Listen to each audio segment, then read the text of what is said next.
What's going on, guys? It's your boy Mike from Seattle, former general contractor, all-around good guy, local small-time real estate investor, and of course the duly elected sheriff of the internet. I got a question asked in a Facebook group that I'm a part of that's for landlords, and the question was, what are the red flags that you try to avoid if you see when dealing with a contractor? What makes you say, I don't want to do business with this guy? And as somebody who used to be in construction for 6 years prior to becoming a police officer, I said to myself, you know what, maybe I'll make a video about this because I actually know a thing or two about it. So here are my 5 biggest red flags that if you see while working with someone, you should absolutely avoid to keep yourself from getting into trouble, getting ripped off, or freaking losing your butt on a deal. Okay, they're not in really any particular order. I'm just going to jump right into it. So number 1, if when you've had the salesperson or the person who does the bids or the contracting company come out to your house, if at the end when they're asking if you're interested in purchasing and signing the deal, if you say, you know what, I want to get a couple of other options, if they begin to get really defensive over you trying to shop around and look for a better deal, that is a giant red flag, and I'd be very concerned. Any good contractor, any good construction company, any good home remodeling company that's worth their salt knows that a smart buyer, especially in today's market, is gonna shop around. You're gonna be looking for multiple bids and multiple offers. If you don't, that's your own fault for being dumb, right? Unless you're taking someone who comes highly recommended by a friend or a neighbor and you know for sure already you wanna go with them regardless of the price, you should be shopping around. And somebody who gets defensive, that's a red flag. And to piggyback on top of that, if you go get a quote from someone else and it comes back 20-30% less than what they quoted you, and you call them up and you say, hey man, we got a different bid from somebody else, or they call you doing some follow-up, you're like, you know, honestly, we got a different quote from somebody else that are 20% cheaper than you. If they are willing to all of a sudden drop 15, 20, 30% off the actual purchase price of the package that they were putting together for you, that's a giant red flag.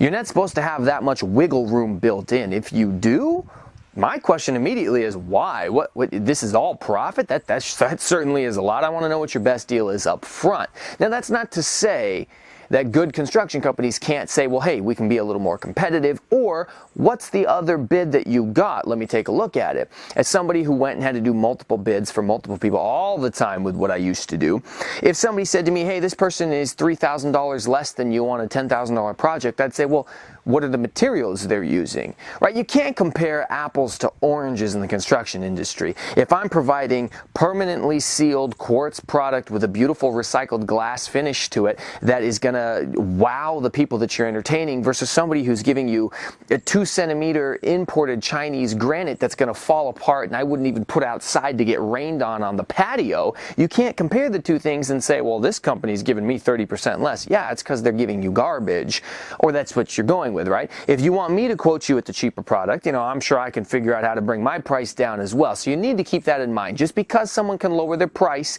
to make the bids be more comparable does not necessarily mean that they're being dishonest. But if all of a sudden they can take their top quality, top shelf product and knock 30% off the asking price of it, that's something you need to be leery about. So sticking with money and finances, how are they asking you to pay? They don't accept credit cards? They don't accept PayPal? You can't do any type of they only want cash? Hey man, look, all right, we'll accept the credit card, but it's going to be $3,000 plus taxes. Or you can pay me $2,200 up front, all cash. That's a giant red flag. Obviously, exceptions would be, hey, my brother's doing a deck for me, or, you know, my mechanic who works on my cars, man, I give him a 6-pack of beer and I pay for whatever the parts cost, and he fixes my car over a couple of weeks, and that's the brother-in-law discount, right? That's the buddy-buddy. That's not what I'm talking about here. What I'm talking about is the construction company that you don't know anything about, but they are very interested in all cash payments. They don't want to give you a receipt. If they do, it's like hastily written on the back of a Denny's napkin. Yeah, it should be a red flag. The fact that I have to say it just baffles me, but I've dealt with people before who were very frustrated with salespeople because they can be dishonest. I'm like, well, tell me about your last experience. And then they tell me the story that I just recounted to you. You know what I mean? Avoid that type of stuff. Now, again, let me give you the caveat, all right? Just because they offer a discount for all cash does not necessarily mean they're dishonest. The company that I used to work for, we would offer a 2% cash discount. The reason being is if you pay with Visa or you pay with MasterCard, there's a 4% processing fee just for us to run that transaction. So if I'm going ahead and doing a $10,000 project, I'm spending $400 like right at the get-go just to pay for that transaction. Now, as our business owners decided, what they would do is they would offer a 2% discount for whatever you paid if you paid in cash, and we would split the difference. So we would save 2% as the contractor, and the customer would save 2% on the total cost. So just because someone gives you a cash price versus a non-cash price does not mean they're doing anything shady or dishonest, but you do want to make sure that it is a legitimate business and you want to see receipts and things like that. So just be aware of what's going on. Okay, so in the last probably 5 years, this has become more and more important. Back when I was in construction, starting out 07, 08, 09, an online presence wasn't an absolute must. It wasn't a surprise if a company didn't have their own Facebook page or didn't have their own Google landing page, didn't have their own business website, right? That was the norm back then. Now, I worked from 2009 to 2015 in construction.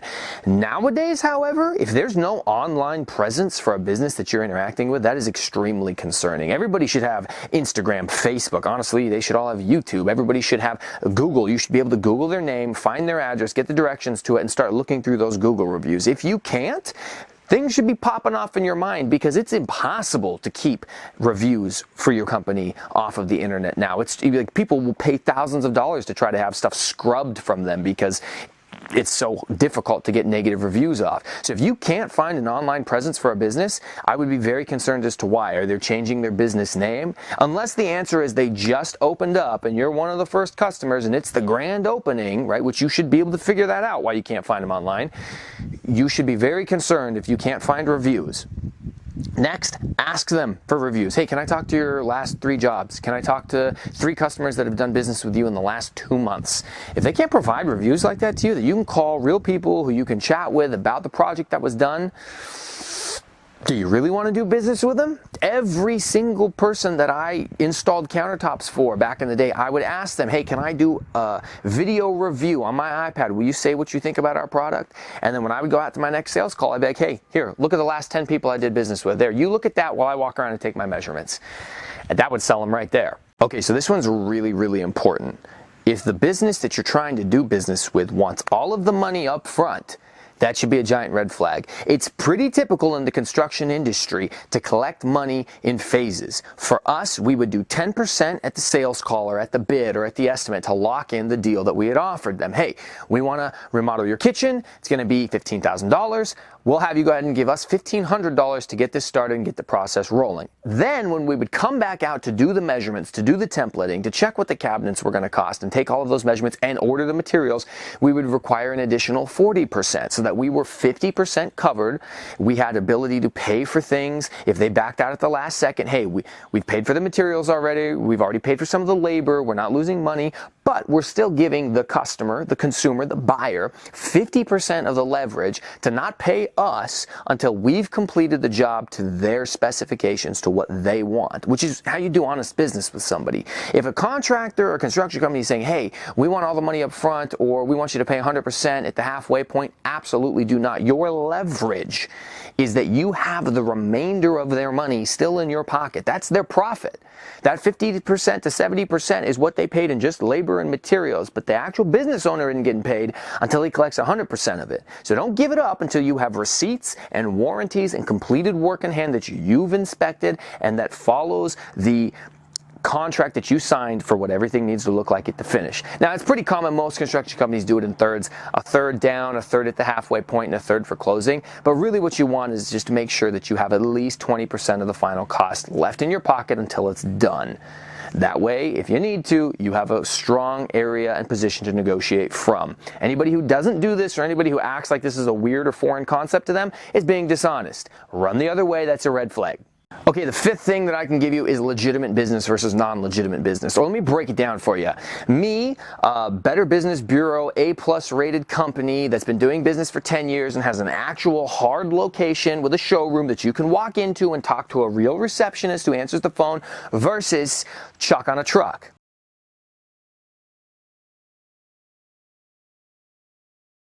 And when you call Chuck on a truck, he texts you back and says, I'm busy right now, and he never responds, and you can't get a hold of him, and maybe once in a while you can get a hold of like his kid or his wife or something like that. He's running a business out of the back of his Toyota. It's a 1988 Toyota, and you know, it's breaking down in your driveway when you have him over to give you an estimate. He also stops by Home Depot because he's got to pick up a few extra members for his crew to get whatever job he's doing done.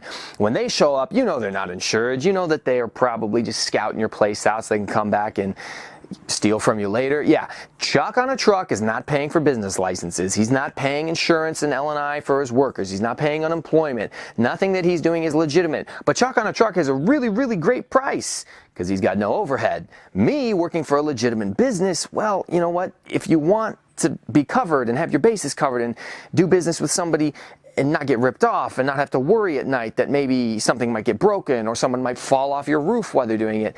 Yeah, you want to do business with me. You get what you pay for. I am actually legitimately running my business in a legal, ethical manner and paying everybody and paying all of the fees and the licensing fees. Chuck on a Truck, he's kind of just flying by the seat of his pants saying, hey, you might get lucky, man. You might get lucky. And if you do, good for you. But if you don't, hey, you've been warned. Anyways, those were the 5 different things that I could think of that'll really keep you from getting into too much trouble. Hopefully this video was valuable. If you liked it, leave a comment down below. If you got anything additional or any other tips, leave them down in the comments below. Leave a like, throw a subscription my way. Remember, I'm a really narcissistic millennial who's trying to sell out and become a YouTube star. I can't get there without you. Okay, so do your part. Help me become the next big sellout on YouTube. I really appreciate that. And we'll catch you guys next time.